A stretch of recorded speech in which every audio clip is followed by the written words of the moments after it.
এটা প্রায় অসম্ভব যে বিএফএস গ্লোবালে ফাইল সাবমিশন না করে আপনাকে ভিসা দিয়ে দেবে ইটালির ভিসা। বাহ! কি চমৎকার! আর আপনিও বোকার স্বর্গে বসবাস করতেছেন, তাই না? আপনি আবারও বলি, আপনি যদি নিজে না গিয়ে বিএফএস ফাইল সাবমিশন না করে যদি ভিসা পান, তাহলে ওইটা ফেক ভিসা। ঠিক আছে? আপনি এটা যেভাবেই করুক, ইতালি ভিসা কি ফেক হতে পারে? এটা কি একটা অসম্ভব ঘটনা না? ইতালি ভিসা ফেক করে? দেখেন, আমরা প্রতিনিয়ত ফেসবুকে রিল ঘেঁটে বা অনেক ভিডিওতে দেখি যে কম্পিউটারের দোকানে ভিসাটা স্ক্যান করতেছে বা প্রিন্ট করতেছে বা আপনার কাজ করতেছে ফটোশপ দিয়ে। তো এমনই একটি ঘটনা আমি বলি, আমাকে কয়েকদিন আগে একজন বলল যে, "ভাই আপনি ভিসাটা একটু চেক করে দেবেন।" দেখেন, প্রশ্ন ভিসা যখনই বলবে চেক করে দিতে, তখনই বোঝা যাবে যে তিনি হয়তোবা বিএফএস গ্লোবাল থেকে তিনি ইতালি ভিসাটা কালেক্ট করেনি। এটা স্বভাবতই একটা নরমাল কোয়েশ্চেন। হ্যাঁ, তিনি কালেক্ট করেনি নিজে। অর্থাৎ তিনি কোনো ফিঙ্গারও দেয়নি। তাহলে ভিসা কিভাবে আসলো? তাই না?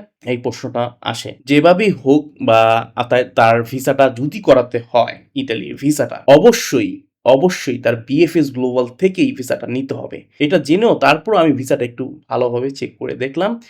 ভাই এমনভাবে ভিসাটা করছে, এমনভাবে স্টিকারটা পাসপোর্টে লাগাইছে, ধরার মতো কোনো ওয়ে নাই। কিন্তু বলে না, সবকিছুর মধ্যেই একটা না একটা ফল্ট তারা রেখে যায় ভিসায়।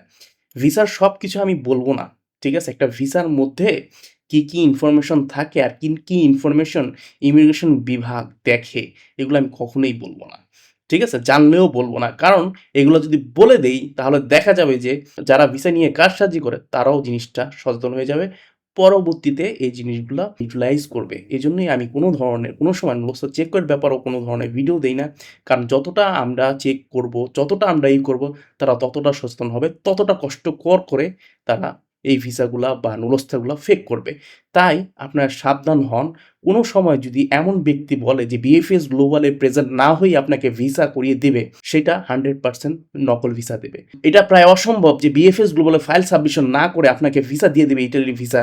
বাহ! কি চমৎকার! আর আপনিও বোকার স্বর্গে বসবাস করতেছেন, তাই না? আপনি আবারও বলি, আপনি যদি নিজে না গিয়ে বিএফএস ফাইল সাবমিশন না করে যদি ভিসা পান, তাহলে ওইটা ফেক ভিসা। ঠিক আছে?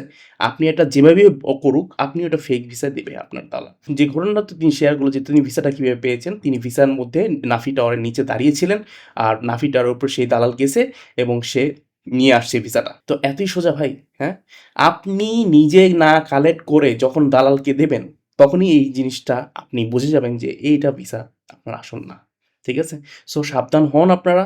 যেভাবে হোক সাবধান হন। আমি তবুও ওই লোকের রিকোয়েস্টে, যদিও আমি জানি এটা ফেক হবে, তবুও আমি ওই সাবস্ক্রাইবারের রিকোয়েস্টে আমি নিজেই চেক করছিলাম যে কি ফল্ট আছে সেখানে। অনেক ফল্ট পেয়েছি যে একটা ভিসার, অরিজিনাল ভিসা, ঠিক আছে? সামনে রেখে এবং একটা নকল ভিসা সামনে রেখে পাই টু পাই চেক করে দেখছি যে কি ফল্ট আছে। বাট আমি ওগুলা বলব না। ঠিক আছে? কারণ এগুলা হচ্ছে সেনসিটিভ বিষয়, যেগুলা আমি শেয়ার করলে ওরা আরো সচেতন হয়ে যাবে।